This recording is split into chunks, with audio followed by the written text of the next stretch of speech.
Pagi hari ini saya akan sharing dengan saudara berbagi satu pengajaran firman Allah yang pagi ini saya berikan judul rahasia mengalami mujizat.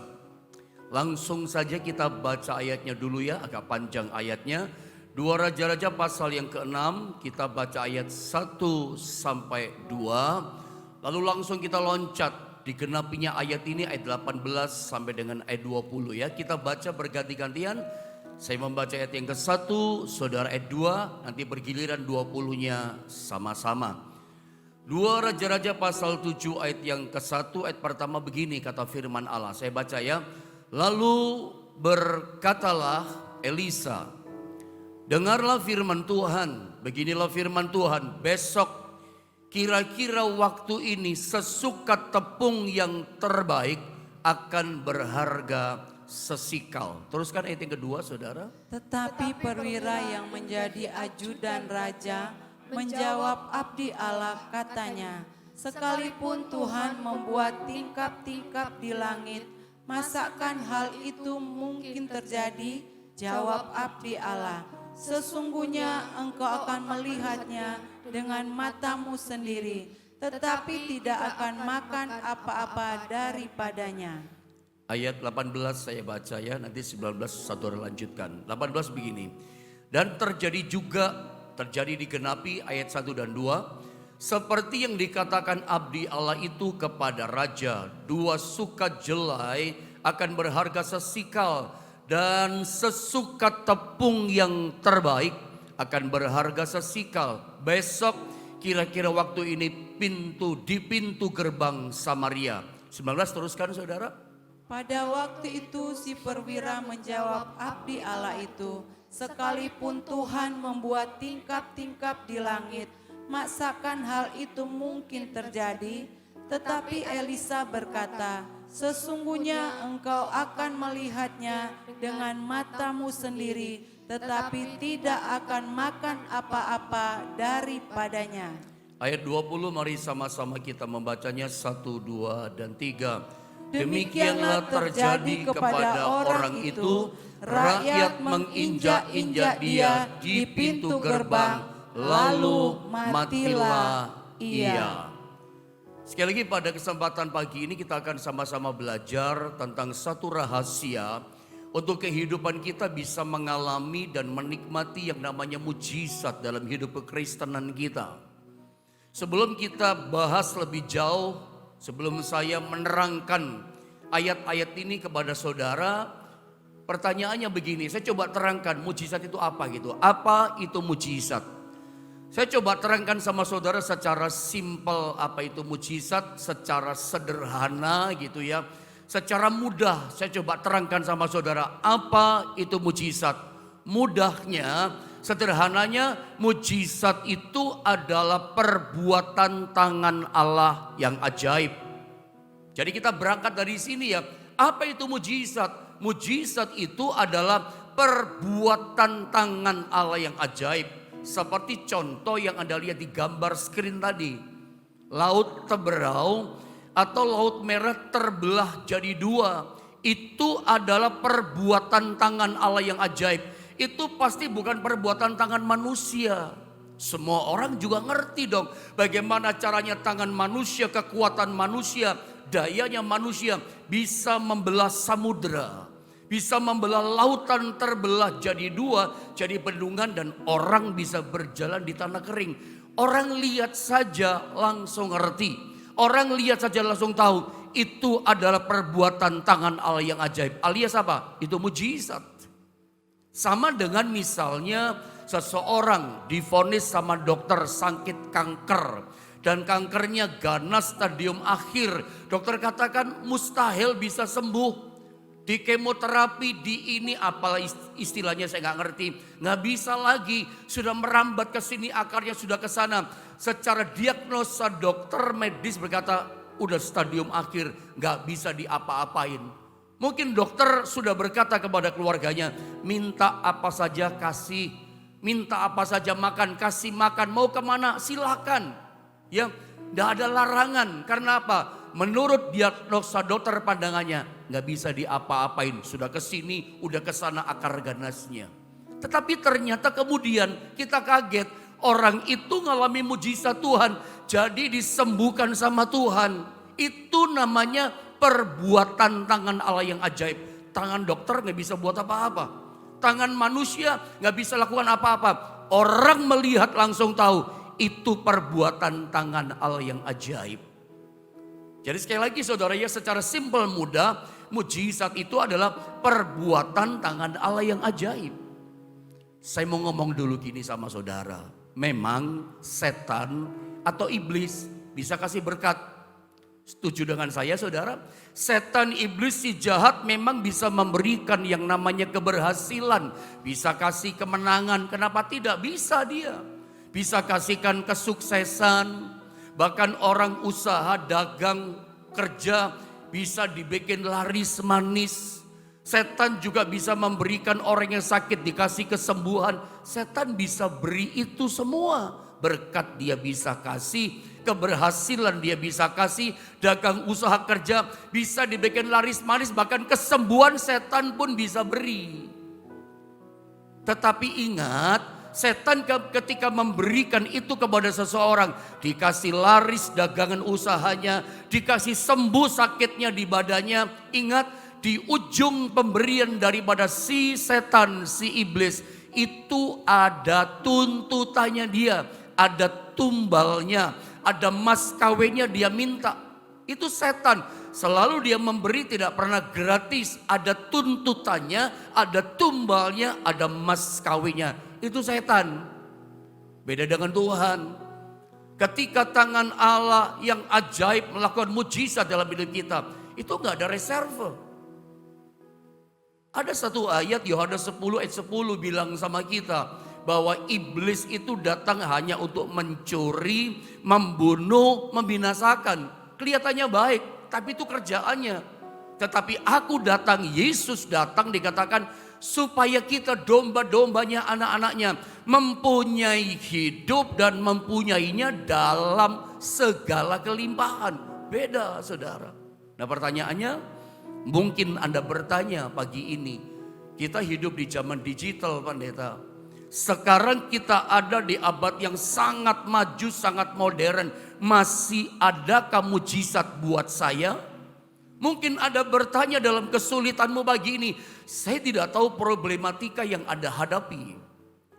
Saya tidak mengerti kesulitan apa yang sedang menjepit kehidupan saudara semua. Mungkin Anda bertanya, masih adakah mujizat di zaman modern ini? Saya mau katakan sama saudara, mujizat masih ada. Tuhan sanggup tolong setiap kita. Mari kita belajar bagaimana caranya. Sekarang ya, kita untuk bisa menikmati, mengalami mujizat Tuhan, karya tangan Allah yang ajaib dalam kehidupan kita. Kita akan sama-sama belajar dari sebuah kisah ketika Samaria, kerajaan Samaria, benteng Samaria itu dikepung sama Ben-Hadad Raja Aram. Jadi pada waktu itu coba lihat gambar dulu, saya terangkan tulisan ini dulu. Pada waktu itu Raja Aram, Raja Ben-Hadad mengepung benteng Samaria. Lihat gambarnya ya. Dan pengepungan yang dilakukan sang Raja Ben-Hadad itu seperti tanpa batas, gak ada akhirnya. Gak pernah dibikin kendor, jangan bikin kendor, ada istilah itu. Raja Ben-Hadad gak bikin kendor. Terus makin dipepet, makin dijepit itu kerajaan Samaria. Ya. Dan orang Samaria gak bisa masuk, gak bisa keluar. Kayak dikepung di embargo. Akses makanan gak bisa masuk. Lama-lama makanan jadi langka, lama-lama makanan jadi habis. Kelaparanlah orang Samaria. Mari kita lihat ayatnya dulu ya, supaya clear dan jelas. 2 Raja-Raja pasal 6 ayat 24 sampai 25. Saya akan membaca ayat ini buat setiap kita. Dikatakan begini. Sesudah itu Ben-Hadad Raja Aram menghimpunkan seluruh tentaranya, lalu maju mengepung Samaria, dikepung Samaria ya. Maka 25 sampai begini, karena akibat dikepung, maka terjadilah kelaparan hebat di Samaria, terjadi krisis pangan hebat di Samaria selama mereka mengepungnya, sehingga sebuah kepala keledai sampai terjadi seperti ini berharga 80 sikal perak. Bayarnya pakai koin perak. Dan seperempat kap tahi merpati berharga 5 sikal perak. Jadi pada waktu itu karena akibat dikepung oleh Raja Ben-Hadad, pengepungannya muter begitu, aksesnya tertutup di pintu gerbang Samaria, orang keluar beli makanan gak bisa, akses masuk makanan pun gak bisa. Keluarga jauh atau siapa yang jauh kasih pasokan makanan tertutup semuanya akses. Makanya di dalam benteng kota Samaria terjadi yang namanya krisis pangan. Uangnya ada, makanannya gak ada. Akibatnya apa? Ya harga jadi mahal. Kalau toh sampai dikatakan ayat ini, sebuah kepala keledai berharga 80 sikal perak. Kalau di Israel bayarnya sudah pakai silver coin, koin perak, itu berarti mahal. Kepala keledai itu nggak ada dagingnya. Catatannya begini, keledai itu binatang yang haram. Kerbau masih bisa dimakan sama orang Israel. Tapi kalau sudah bicara keledai itu haram, nggak bisa dimakan keledai. Nggak boleh, itu haram gitu ya. Tapi yang haram pun terpaksa dimakan karena terjadi krisis kelaparan. Ini namanya apa ya? Inflasi yang sangat parah. Uangnya ada, barangnya nggak ada. Sampai yang namanya seekor kepala keledai yang tidak ada dagingnya, yang tidak enak barangkali, itu harganya dikatakan 80 sikal perak. Bayarnya pakai uang perak, itu mahal. Saya pernah sampaikan dalam tema khusus tentang pelajaran ini kepada jemaat di Jombang tentang Samaria dikepung oleh kerajaan Aram. 80 sikal perak itu kalau dikonversikan dengan rupiah sekarang, saya sempat pelajari, itu kira-kira kurang lebih 9 juta rupiah. Harga sepotong seekor kepala keledai dikurskan rupiah 9 juta rupiah. Mahal banget, ya sangat mahal. Kenapa? Memang tidak ada barang, tidak ada makanan maksud saya. Uangnya ada, itu lama-lama memang uang jadi nggak ada harganya, barangnya nggak ada, uang nggak laku. Sampai terjadi seperempat kap tahi merpati, seperempat liter gitu kalau di kita, tahi merpati. Indonesia pernah dijajah sama Belanda 350 tahun. 3,5 tahun pernah dijajah yang namanya Jepang. Sengsaranya sama, miskinnya sama. Tapi sesengsaranya dan semiskin-miskinnya Indonesia pada waktu dijajah sama Belanda dan sama Jepang. Saya belum pernah dengar atau baca cerita sejarah atau dari orang-orang tua kita, kakek-kakek kita, opa-opa kita katakan zaman dulu loh Nif, waktu dijajah kita makan tahi merpati, makan tahi kotoran. Tidak ada, tikus masih dimakan, binatang tokek dimakan gitu. Tapi saya belum pernah dengar pada zaman penjajahan yang penuh kesengsaraan masyarakat Indonesia yang dijajah makan tahi merpati. Masih ada yang dimakan berarti. Tapi waktu itu kan kota bentengnya dikepung, aksesnya tertutup. Orang kagak bisa kemana-mana gitu loh. Pergi keluar gak bisa. Makanan ada, lama-lama dimakan, habis makanan. Barangnya makanan jadi langka. Sampai harganya begitu mahal. Tahi merpati pun harganya dikatakan apa? Bayar pakai silver coin. 5 sikal perak. 5 sikal itu setara, saya pernah baca itu 600.000 rupiah. 600.000 rupiah. Mahal gak? Ya sangat mahal lah. Tahi merpati bukan makanan kok. Terpaksa. Dan saya mengatakan ini, saya sudah membaca literaturnya. Karena ada banyak orang menafsirkan, wah ini tahi merpati itu bukan tahi sungguhan Pak. Itu kacang bolong Pak. Terjemahan versi banyak bahasa Inggris memakai kata dafdung, dufdang. Macam-macam pakai kotoran. Apa namanya kotorannya merpati memang. Pakai kata dafdung. Kotoran merpati. Walaupun ada tafsiran macam-macam. Tapi saya udah banyak literatur baca. Dan kebanyakan menafsirkannya. Memang kotoran merpati sungguhan yang dimakan. Ya. Bahkan bukan cuma ini akibat dampak kelaparan dikepung Samaria. Sampai kalau kita turun mundur maju berapa pasal, berapa ayat maksud saya. Di ayat 28 sampai 30. Di pasal yang sama dikepung sama Raja Ben-Hadad dikatakan sampai mereka jadi kanibalisme. Mereka makan orang rame-rame, anaknya dimakan rame-rame. Coba saya baca, saya tunjukkan ayatnya ya. 2 Raja-Raja pasal 6 ayat 28 sampai 30. Sampai mereka jadi kanibalisme. Saya baca ya. Dikatakan begini. Kemudian bertanyalah raja kepadanya, Raja Yoram ini, Raja Samaria. Ada apa? Jawab perempuan itu. Perempuan ini berkata kepadaku, berilah anakmu laki-laki supaya kita makan dia pada hari ini. Dan besok akan kita makan anakku laki-laki. Ganti-gantian makan anak. Kenapa? Gak ada yang dimakan. Kepala keledainya udah habis, tai merpati udah gak ada, merpati udah habis dimakan saudara. Sampai terjadi saking parahnya kelaparan.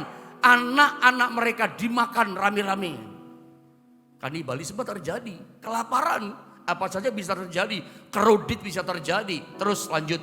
Jadi kami dimasak, tidak tahu dimasak apa ya, dimasak kecap kan, dibakar atau di apa ini, digoreng nggak ngerti. Kita nggak ngomong itu saudara ya. Jadi kami memasak anakku dan memakan dia. Tetapi ketika aku berkata kepadanya, pada hari berikutnya berilah anakmu supaya kita makan dia. Maka perempuan ini menyembunyikan anaknya. Terus ayat yang ke-30. Tatkala raja mendengar perkataan perempuan itu, Raja Yoram. Ya, ini yang terjadi. Dikoyakkannya lah pakaiannya, pakaian sang raja. Berduka cita dia. Tapi saya tidak bertobat ini raja ya. Ini semua terjadi gara-gara raja kok. Dan sedang ia berjalan di atas tembok, ngelihat keadaan rakyatnya. Kelihatanlah kepada orang banyak bahwa ia memakai kain kabung pada kulit tubuhnya. Cuman menyesal tapi tidak bertobat. Ingat, krisisnya hebat, inflasi yang terjadi sangat parah. Harga melambung sangat tinggi. Saya pikir belum ada ya dunia mengalami seperti ini. Indonesia dijajah pun gak ngalami parah seperti ini. Dan saya ingin tunjukkan ini semua terjadi. Ini semua terjadi karena ulahnya sang Raja Yoram meninggalkan Tuhan. Message pentingnya buat setiap kita adalah jangan pernah kita jauh dari Tuhan. Jangan pernah kita tinggalkan Tuhan. Makin parah, gak ada manisnya, gak ada kebaikannya ketika kita jauhkan diri kita dari Tuhan. Apa sih yang saya katakan maksudnya saya beri nama Raja ini meninggalkan Tuhan? Coba lihat ayatnya supaya lebih clear dan jelas. Saya bawa saudara pada ayat, menerangkan ayat supaya clear. 2 Raja-Raja pasal 3 ayat 1 sampai 3. Ini yang diperbuat sang raja. Yoram itu ternyata anaknya Raja Ahab. Raja yang paling jahat di Israel itu bapaknya Yoram. Kita baca ya. Yoram dikatakan anak Ahab. Raja yang paling jahat itu kan. Ahab itulah raja yang membawa Israel berbalik dari Allah.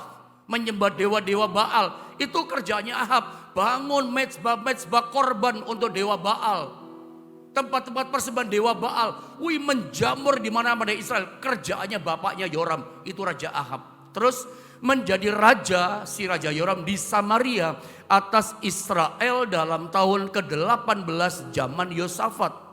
Raja Yehuda. Dan ia memerintah 12 tahun lamanya. Gak lama-lama dia memerintah. Terus dikatakan apa?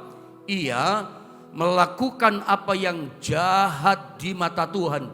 Jahat juga dia. Walaupun dikatakan begini. Tetapi bukan seperti ayahnya. Dan seperti ibunya Ratu Isabel. Ia menjauhkan tugu berhala Baal yang didirikan ayahnya. Memang betul dewa-dewa Baal dia gak sembah. Dihancurin semua tugu-tugunya yang punya bapaknya itu. Tapi lihat keterangannya ayat 3. Jahatnya orang ini di mata Tuhan seperti apa? Lihat. Namun demikian, ia, si Raja Yoram anak Raja Ahab, masih berpaut kepada dosa Yerobeam bin Nebat yang mengakibatkan, nah enak ini, orang Israel berdosa pula. Perbuatan Raja Yoram bikin membuat Israel buat dosa juga. Kenapa? Ia tidak menjauhinya. Menjauhi apa? Dosa Yerobeam tahu. Menyembah anak lembu emas. Yerobeam yang berkata, gak usah memuja Allah. Gak usah pakai datang ke Yerusalem. Menyembah Allah di bait Allah. Gak usah ibadah. Nyembah saja anak lembu emas. Nah itu dosa Yerobeam bin Nebat. Gak usah Tuhan, gak usah ibadah. Itu dosanya si Yoram. Ikut-ikutan ketularan keracunan dosanya daripada Yerobeam. Gak usah ibadah lah, gak usah persembahkan korban pujian semua, gak pakai. Sembah saja anak lembu emas ini. Itu dosa Yerobeam. Yerobeamlah ternyata yang membuat Israel juga tinggalkan Tuhan, jauh dari Tuhan. Jahat di mata Tuhan. Karena perbuatan ini, maka Israel tertimpa persoalan. Tuhan izinkan Raja Ben-Hadad, Raja Aram mengepung benteng Samaria. Tidak dibikin kendor. Makanya ada peringatan ayat Yohanes 15 ayat 5 dikatakan, akulah pokok anggur, ini penting. Dan kamulah ranting-rantingnya, kita semua rantingnya. Barang siapa tinggal di dalam aku, nempel sama Tuhan, bergantung sama Tuhan, dan aku di dalam dia, apa kita katakan, ia berbuah banyak, ia berhasil, ia diberkati, ia disertai Tuhan.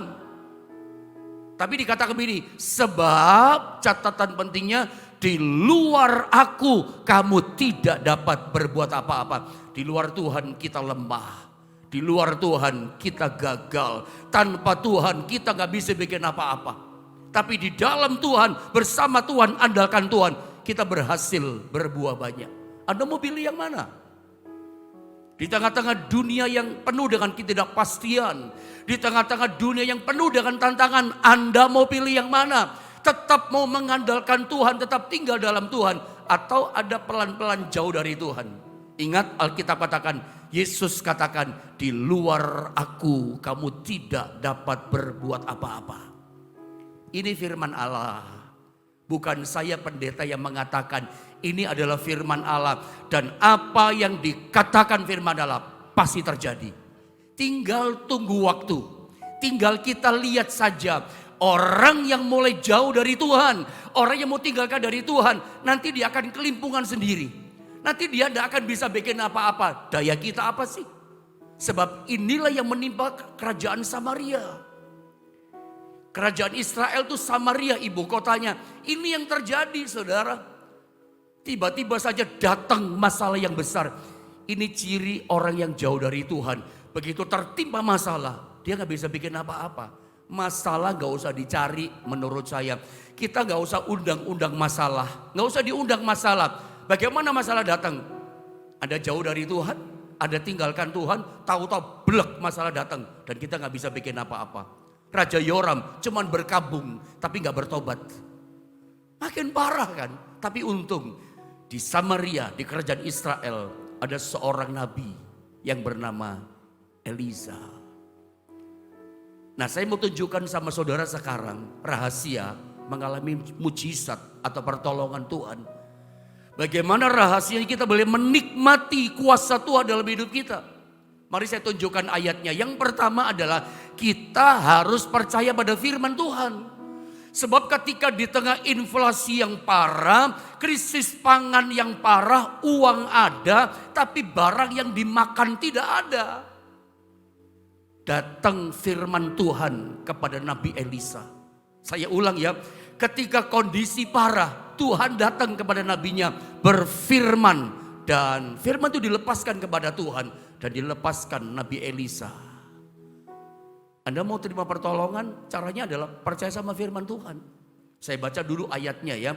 Ayat yang tadi kita baca saudara ya. Dikatakan begini di dalam ayat ini saudara ya.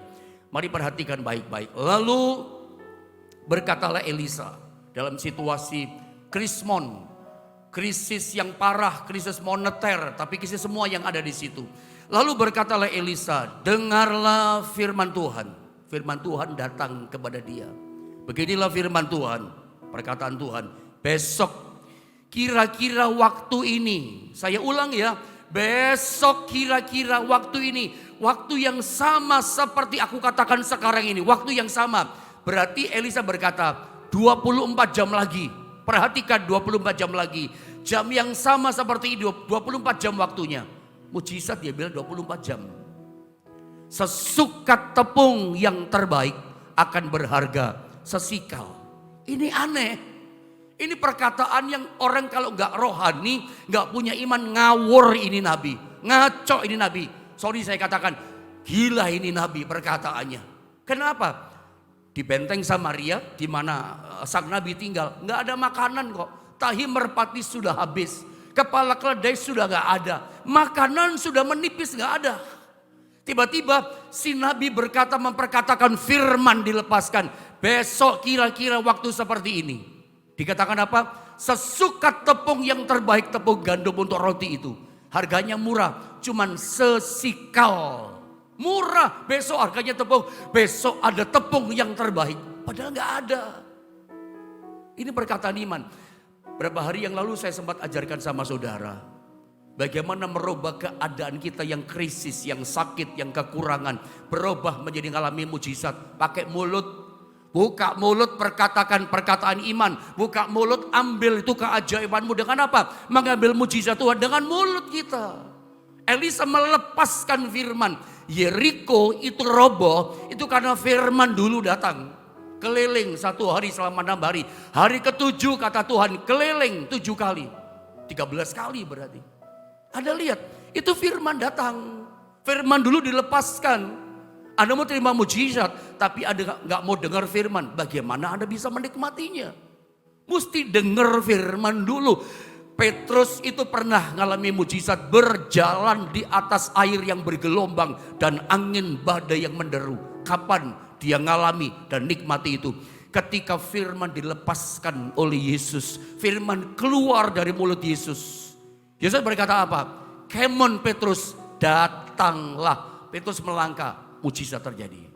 Selalu firman dulu yang datang. Anda percaya gak firman Allah? Walaupun beberapa orang di luar sana menilai, ngawur ini, apaan ini, gila kali ya. Tepung gak ada, makanan gak ada. Tapi Elia persis berkata, besok kira-kira waktu ini sesuka tepung, harganya murah, cuman sesikal. Lalu dilanjutkan, tetapi perwira yang menjadi ajudan raja, pengawal raja, seorang perwira, seorang jenderal berarti, menjawab abdi Allah. Katanya begini, sekalipun Tuhan membuat tingkap-tingkap langit, masakan hal itu mungkin terjadi?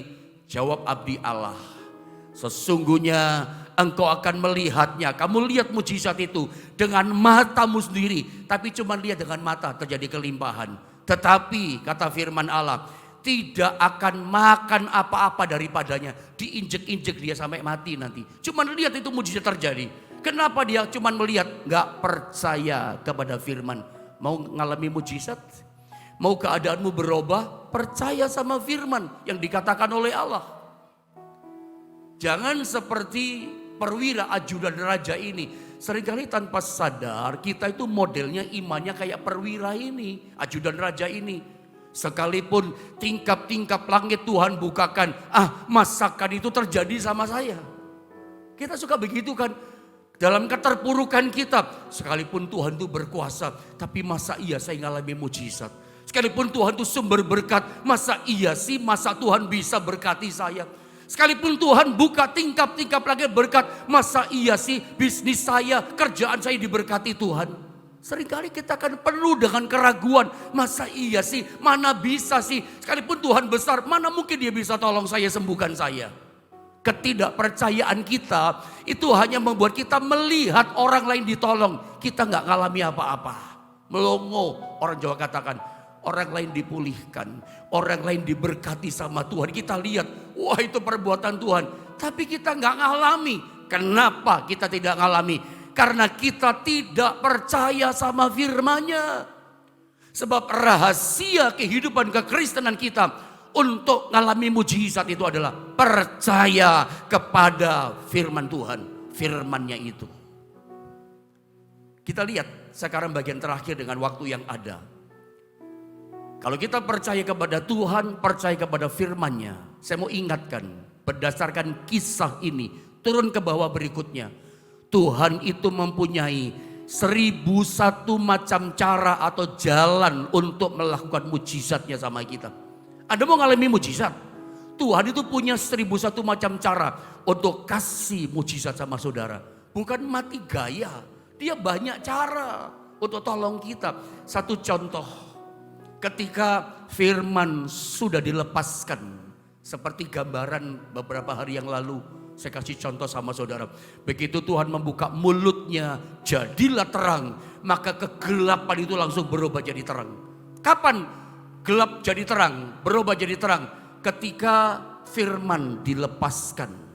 Hari itu firman sudah dilepaskan oleh Tuhan lewat hambanya. Kira-kira waktu seperti ini memang tidak masuk akal ya. Karena pengepungan tidak dibikin kendor, makin terjepit. Mana bisa dalam waktu 24 jam ada mujizat. Tuhan itu ajaib loh. Anda jangan mengukur Tuhan dengan waktu. Mana bisa udah mepet, mana mungkin. Tuhan punya 1001 macam jalan loh untuk bikin mujizat. Contohnya ayat ini, langsung kita baca ya. Langsung kita baca supaya bisa selesai. Saya baca 2 Raja-Raja pasal 7 ayat 4 sampai 7. Terus dikatakan begini, jika kita berkata, ini orang-orang kusta. 4 orang kusta. Baiklah kita masuk ke kota. Padahal dalam kota ada kelaparan. Kita akan mati di sana. Mereka sharing, tukar pendapat. Masuk dalam kota, ya kita mati. Mati karena di kota nggak ada makanan dan mati dirajam sama batu. Kota tertutup pintunya buat mereka. Karena orang kusta, 4 orang kusta ini nggak bisa masuk kota. Mereka harus di luar kota. Kepanjangan saya ngomong ini ya. Pokoknya tertutup kota buat mereka. Lalu berkata begini, dan jika kita tinggal di sini saja, kita makan mati juga. Jadi sekarang, marilah kita menyeberang ke perkemahan tentara Aram yang mengepung itu. Pergi ke pusat perkemahannya. Jika mereka membiarkan kita hidup, oh kita akan hidup. Dan jika mereka mematikan kita, kita akan mati. Lalu pada waktu senja bangkitlah mereka masuk ke tempat perkemahan orang Aram. Apa yang kita belajar dari kisah ini? Meskipun tidak ada harapan, mereka masih percaya masih ada harapan. Biarpun harapannya 0,0001%, tetap ada harapan. Ayo kita melangkah. Daripada kita diam saja mati, pergi saja ke Aram sana, ke tentara Aram. Apa dikatakan? Tetapi ketika mereka sampai kemana? Ke pinggir tempat perkemahan orang Aram, tentara Aram itu. Tampaklah tidak ada orang di sana. Tidak ada satu orang pun tentara Aram. Kemahnya ada, orangnya gak ada. Kemana mereka? Terus ayat yang ke-6. Sebab Tuhan telah membuat tentara Aram itu mendengar bunyi kereta. Tuhan punya 1001 macam cara menolong kita. Bunyi kuda, bunyi tentara yang besar kayak puluhan ribu tentara. Sehingga berkatalah yang seorang kepada yang lain, tentara-tentara Aram. Sesungguhnya Raja Israel telah mengupah raja-raja orang Het dan raja-raja orang Misraim melawan kita. Supaya mereka menyerang kita. Karena itu ayat yang ke-7, bangkitlah mereka tentara-tentara Aram melarikan diri pada waktu senja itu.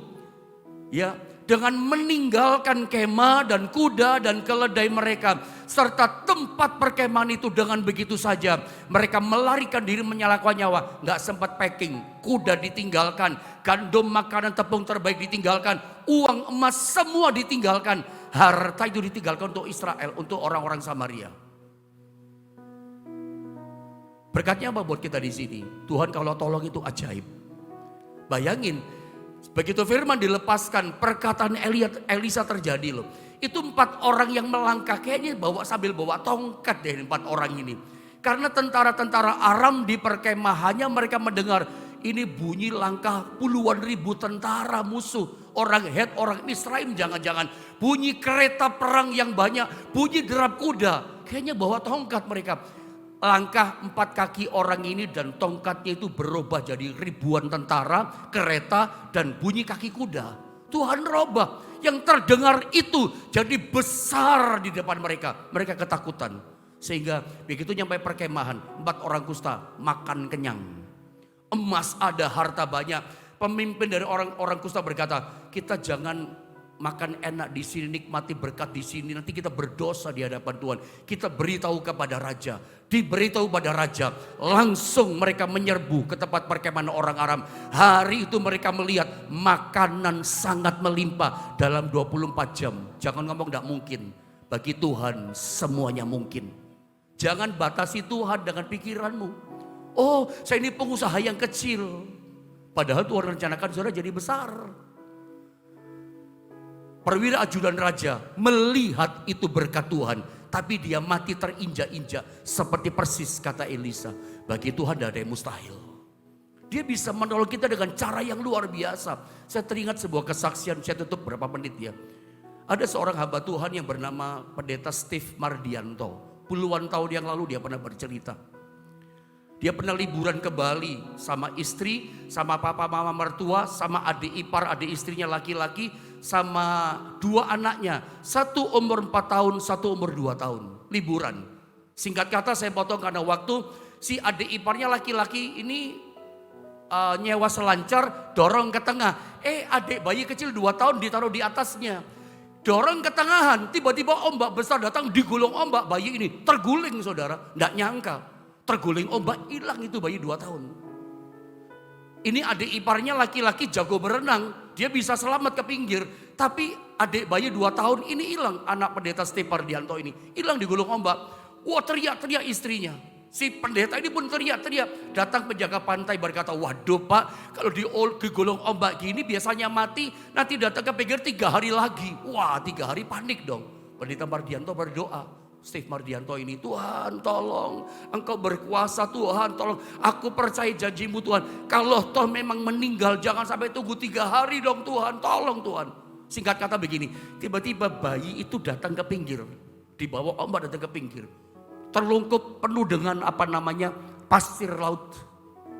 Diangkat sama si pendeta Steve Mardianto. Tiba-tiba 2 orang bule datang, rebut itu anak 2 bule ini. Diangkat kakinya, air keluar dari mulutnya, hidup lagi. Setelah dikeluar air dipejet-pejet sama itu 2 orang bule. Nafas lagi. Ternyata mereka memperkenalkan diri. Kami ini dokter dari Amerika. Dokter hebat rupanya mereka. Hidup lagi. Tuhan punya cara loh. Dan anak bayi yang saya katakan hidup lagi ini sekarang jadi gembala pendeta di GBI di Kelapa Gading saudara. Masih muda dia. Jadi pendeta selamat dia. Maksud saya begini, udah gak ada harapan, udah penuh pasir. Pendeta katakan udah mati, banyak air di perutnya. Tapi tepat pada waktunya datang 2 orang bule Amerika, dokter profesional ternyata. Tertolong. Hari ini jangan bilang gak mungkin loh. Meskipun era modern, era abad digital, masih ada mujizat buat kita. Percaya pada firman. Engkau udah percaya pada firman, orang lain ditolong, engkau ngaplu, enggak ngalami apa-apa. Mari kita sama-sama berdoa saudara ya.